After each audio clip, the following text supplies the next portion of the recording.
Book 5, Part 2 of The Republic by Plato. This recording is in the public domain. Read by Bob Neufeld. Can there be any greater evil than discord and distraction and plurality, where unity ought to reign, or any greater good than the bond of unity? Well, there cannot. And there is unity where there is community of pleasures and pains, where all the citizens are glad or grieved on the same occasions of joy and sorrow? No doubt. Yes, and where there is no common but only private feeling, a state is disorganized, when you have one half of the world triumphing and the other plunged in grief at the same events happening to the city or the citizens? Certainly. Such differences commonly originate in a disagreement about the use of the terms mine and not mine, his and not his. Exactly so. And is not that the best ordered state in which the greatest number of persons apply the terms mine and not mine in the same way to the same thing? Quite true. Or that again which most nearly approaches to the condition of the individual, as in the body when but a finger of one of us is hurt, the whole frame drawn towards the soul as a centre and forming one kingdom under the ruling power therein, feels the hurt and sympathizes altogether with the part affected, and we say that the man has a pain in his finger, and the same expression is used about any other part of the body which has a sensation of pain at suffering or of pleasure at the alleviation of suffering.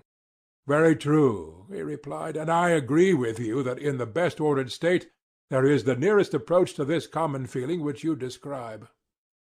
Then when any one of the citizens experiences any good or evil, the whole state will make his case their own, and will either rejoice or sorrow with him? Yes, he said, that is what will happen in a well-ordered state. It will now be time, I said, for us to return to our state, and see whether this or some other form is most in accordance with these fundamental principles. Very good.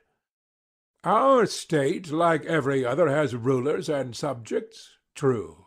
All of whom will call one another citizens. Of course. But is there not another name which people give to their rulers in other states? Generally they call them masters, but in democratic states they simply call them rulers.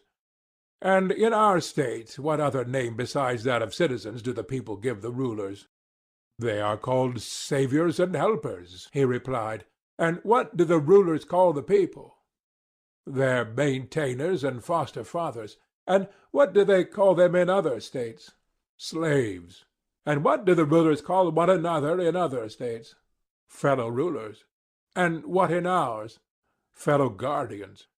Did you ever know an example in any other state of a ruler who would speak of one of his colleagues as his friend, and of another as not being his friend? Yes, very often. And the friend he regards and describes as one in whom he has an interest, and the other as a stranger in whom he has no interest? Exactly. But would any of your guardians think or speak of any other guardians as a stranger? Certainly he would not, for every one whom they meet will be regarded by them either as a brother or sister, or father or mother, or son or daughter, or as the child or parent of those who are thus connected with him. Capital, I said. But let me ask you once more, shall they be a family in name only, or shall they in all their actions be true to the name? For example, in the use of the word father, would the care of a father be implied, and the filial reverence and duty and obedience to him which the law commands? And is the violator of these duties to be regarded as an impious and unrighteous person, who is not likely to receive much good either at the hands of God or of man? Are these to be or not to be the strains which the children will hear repeated in their ears by all the citizens about those who are intimated to them to be their parents and the rest of their kinsfolk? These, he said, and none other. For what can be more ridiculous than for them to utter the names of family ties with the lips only, and not to act in the spirit of them? Then in our city the language of harmony and concord will be more often heard than in any other. As I was describing before, when any one is well or ill, the universal word will be, with me it is well, or it is ill. Most true. And agreeably to this mode of thinking and speaking, were we not saying that they will have their pleasures and pains in common? Yes, and so they will. And they will have a common interest in the same thing, which they all will alike call my own, and having this common interest they will have a common feeling of pleasure and pain? Yes, far more so than in other states. And the reason of this, over and above the general constitution of the state, will be that the guardians will have a community of women and children. That will be the chief reason. And this unity of feeling we admitted to be the greatest good, as was implied in our own comparison of a well-ordered state to the relation of the body and the members when affected by pleasure or pain. That we acknowledged, and very rightly. Then the community of wives and children among our citizens is clearly the source of the greatest good to the state.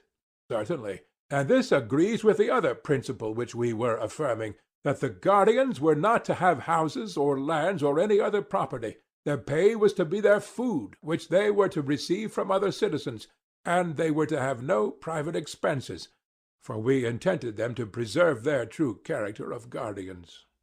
Right, he replied.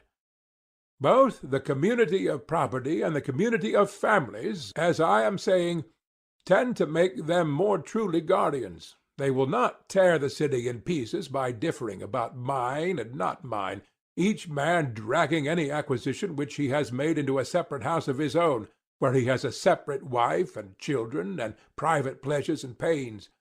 But all will be affected, as far as may be, by the same pleasures and pains, because they are all of one opinion about what is near and dear to them, and therefore they all tend towards a common end. Certainly, he replied. And as they have nothing but their persons which they can call their own, suits and complaints will have no existence among them. They will be delivered from all those quarrels of which money or children or relations are the occasion. Of course they will. Neither will trials for assault or insult ever be likely to occur among them. For that equals should defend themselves against equals we shall maintain to be honorable and right. We shall make the protection of the person a matter of necessity. That is good, he said.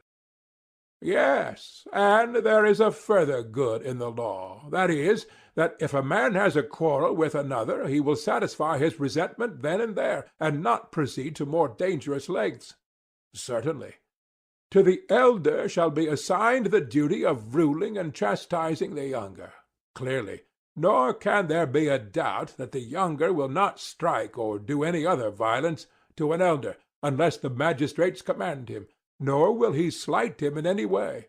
For there are two guardians, shame and fear, mighty to prevent him. Shame, which makes men refrain from laying hands on those who are to them in the relation of parents. Fear, that the injured one will be succored by the others who are his brothers, sons, and fathers. That is true, he replied. Then, in every way the laws will help the citizens to keep the peace with one another? Yes, there will be no want of peace. And as the guardians will never quarrel among themselves, there will be no danger of the rest of the city being divided either against them or against one another. None whatever. I hardly like even to mention the little meannesses of which they will be rid, for they are beneath notice. Such, for example, as the flattery of the rich by the poor, and all the pains and pangs which men experience in bringing up a family, and in finding money to buy necessaries for their household, borrowing and then repudiating, getting how they can, and giving the money into the hands of women and slaves to keep. The many evils of so many kinds which people suffer in this way are mean enough and obvious enough, and not worth speaking of. Yes, he said, a man has no need of eyes in order to perceive that. And from all these evils they will be delivered, and their life will be blessed as the life of Olympic victors, and yet more blessed. How so? The Olympic victor, I said, is deemed happy in receiving a part only of the blessedness which is secured to our citizens, who have won a more glorious victory and have a more complete maintenance at the public cost. For the victory which they have won is the salvation of the whole state, and the crown with which they and their children are crowned is the fullness of all that life needs. They receive rewards from the hands of their country while living, and after death have an honorable burial. Yes, he said, and glorious rewards they are. Do you remember, I said, how in the course of the previous discussion some one, who shall remain nameless, accused us of making our guardians unhappy? They had nothing and might have possessed all things, to whom we replied that if an occasion offered, we might perhaps hereafter consider this question, but that, as at present advised, we would make our guardians truly guardians, and that we were fashioning the state with a view to the greatest happiness, not of any particular class, but of the whole. Yes, I remember. And what do you say, now that the life of our protectors is made out to be far better and nobler than that of Olympic victors?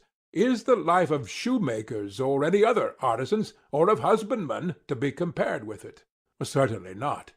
At the same time I ought here to repeat what I have said elsewhere, that if any of our guardians shall try to be happy in such a manner that he will cease to be a guardian, and is not content with this safe and harmonious life, which in our judgment is of all lives the best, but infatuated by some youthful conceit of happiness which gets up into his head, shall seek to appropriate the whole state to himself, then he will have to learn how wisely Hesiod spoke, when he said, "Half is more than the whole." If he were to consult me, I should say to him, "Stay where you are, when you have the offer of such a life." You agree, then, I said, that men and women are to have a common way of life such as we have described, common education, common children, and they are to watch over the citizens in common, whether abiding in the city or going out to war. They are to keep watch together, and to hunt together like dogs, and always and in all things, as far as they are able, women are to share with the men. And in so doing they will do what is best, and will not violate, but preserve the natural relation of the sexes. I agree with you, he replied. The inquiry, I said, has yet to be made whether such a community be found possible, as among other animals, so also among men, and, if possible, in what way possible. You have anticipated the question which I was about to suggest. There is no difficulty, I said, in seeing how war will be carried on by them. How? Why, of course they will go on expeditions together, and will take with them any of their children who are strong enough, that, after the manner of the artisan's child, they may look on at the work which they will have to do when they are grown up. And besides looking on, they will have to help and be of use in war, and to wait upon their fathers and mothers. Did you never observe in the arts how the potter's boys look on and help, long before they touch the wheel? Yes, I have. And shall potters be more careful in educating their children and in giving them the opportunity of seeing and practicing their duties than our guardians will be? The idea is ridiculous, he said. There is also the effect on the parents, with whom, as with other animals, the presence of their young ones will be the greatest incentive to valor. That is quite true, Socrates, and yet, if they are defeated, which may often happen in war, how great the danger is! The children will be lost as well as their parents, and the state will never recover. True, I said, but would you never allow them to run any risk? I am far from saying that.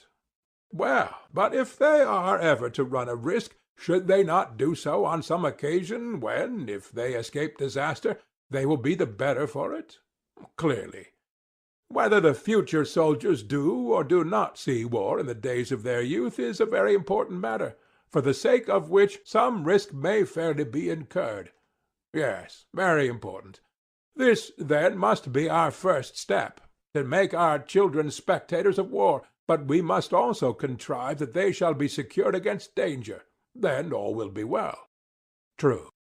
Their parents may be supposed not to be blind to the risks of war, but to know, as far as human foresight can, what expeditions are safe and what dangerous. That may be assumed. And they will take them on the safe expeditions and be cautious about the dangerous ones. True. and they will place them under the command of experienced veterans who will be their leaders and teachers. Very properly. Still, the dangers of war cannot be always foreseen. There is a good deal of chance about them. True. Then against such chances the children must be at once furnished with wings, in order that in the hour of need they may fly away and escape. What do you mean? He said. I mean that we must mount them on horses in their earliest youth, and when they have learnt to ride, take them on horseback to see war. The horses must not be spirited and warlike, but the most tractable, and yet the swiftest that can be had. In this way they will get an excellent view of what is hereafter to be their own business, and if there is danger they have only to follow their elder leaders and escape. I believe that you are right, he said. Next, as to war, what are to be the relations of your soldiers to one another and to their enemies?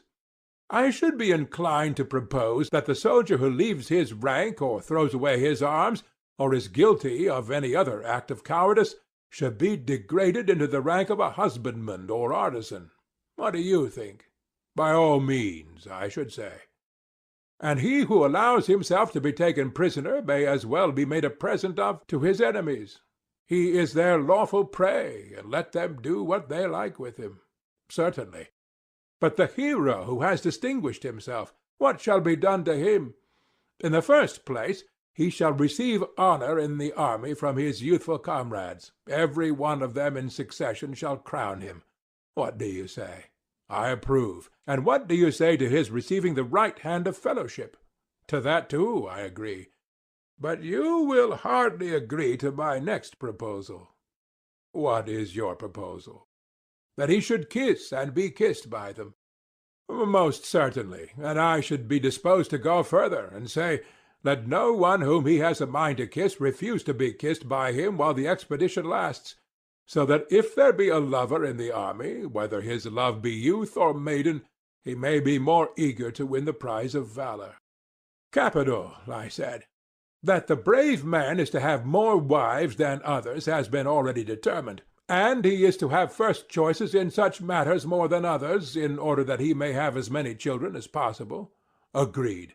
Again, there is another manner in which, according to Homer, brave youths shall be honored, for he tells how Ajax, after he had distinguished himself in battle, was rewarded with long chines, which seems to be a compliment appropriate to a hero in the flower of his age, being not only a tribute of honor, but also a very strengthening thing. Most true, he said. Then in this, I said, Homer shall be our teacher, and we too, at sacrifices and on like occasions, will honor the brave according to the measure of their valor, whether men or women, with hymns and those other distinctions which we are mentioning. Also with seats of precedence and meats and full cups, and in honoring them we shall be at the same time training them. That, he replied, is excellent. Yes, I said, and when a man dies gloriously in war, shall we not say, in the first place, that he is of the golden race? To be sure. Nay, have we not the authority of Hesiod for affirming that when they are dead, they are holy angels upon the earth, authors of good, averters of evil, the guardians of speech-gifted men? Yes, and we accept his authority. We must learn of the god how we are to order the sepulture of divine and heroic personages, and what is to be their specific distinction, and we must do as he bids, by all means. And in ages to come we will reverence them and kneel before their sepulchres as at the graves of heroes, and not only they, but any who are deemed preeminently good, whether they die from age or in any other way, shall be admitted to the same honors. That is very right, he said. Next, how shall our soldiers treat their enemies? What about this? In what respect do you mean? Well, first of all, in regard to slavery. Do you think it right that Hellenes should enslave Hellenic states, or allow others to enslave them, if they can help? Should not their custom be to spare them, considering the danger which there is that the whole race may one day fall under the yoke of the barbarians? To spare them is infinitely better. then no Hellene should be owned by them as a slave. That is a rule which they will observe, and advise the other Hellenes to observe. Certainly, he said. They will in this way be united against the barbarians, and will keep their hands off one another. Next, as to the slain. Ought the conquerors, I said, to take anything but their armor? Does not the practice of despoiling an enemy afford an excuse for not facing the battle? Cowards skulk about the field pretending that they are fulfilling a duty, and many an army before now has been lost from this love of plunder. Very true. And is there not illiberality and avarice in robbing a corpse, and also a degree of meanness and womanishness in making an enemy of the dead body when the real enemy has flown away and left only his fighting gear behind him? Is not this rather like a dog who cannot get at his assailant, quarrelling with the stones which strike him instead? Very like a dog, he said. Then we must abstain from spoiling the dead or hindering their burial? Yes, he replied, we most certainly must. Neither shall we offer up arms at the temples of the gods, least of all the arms of Hellenes, if we care to maintain good feeling with other Hellenes, and indeed we have reason to fear that the offering of spoils taken from kinsmen may be a pollution unless commanded by the god himself. Very true. Again, as to the devastation of Hellenic territory or the burning of houses, what is to be the practice? May I have the pleasure, he said, of hearing your opinion? Both shall be forbidden in my judgment. I would take the annual produce and no more. Shall I tell you why? Oh, pray do.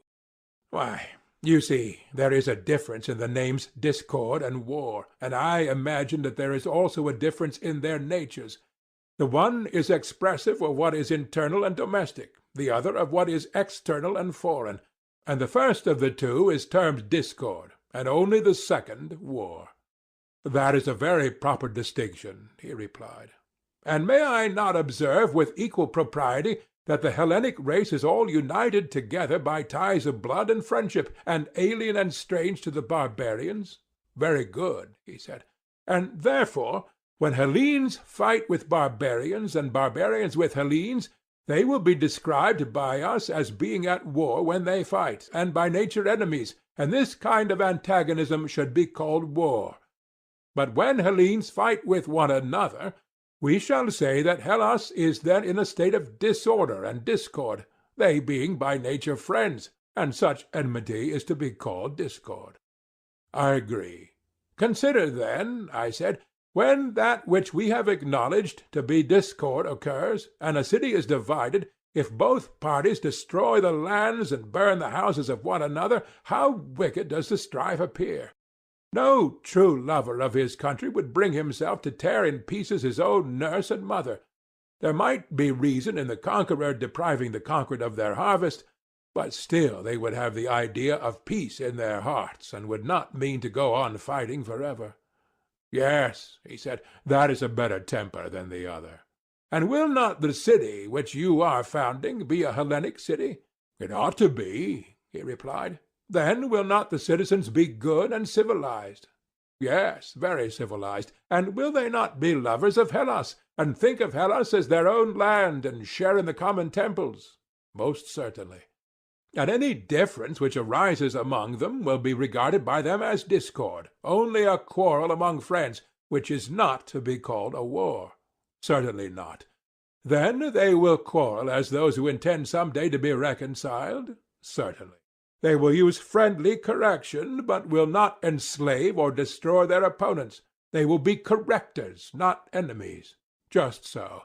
And as they are Hellenes themselves, they will not devastate Hellas, nor will they burn houses, nor ever suppose that the whole population of city men, women, and children are equally their enemies, for they know that the guilt of war is always confined to a few persons, and that the many are their friends. And for all these reasons they will be unwilling to waste their lands and raze their houses. Their enmity to them will only last until the many innocent sufferers have compelled the guilty few to give satisfaction. I agree, he said, that our citizens should thus deal with their Hellenic enemies, and with barbarians as the Hellenes now deal with one another.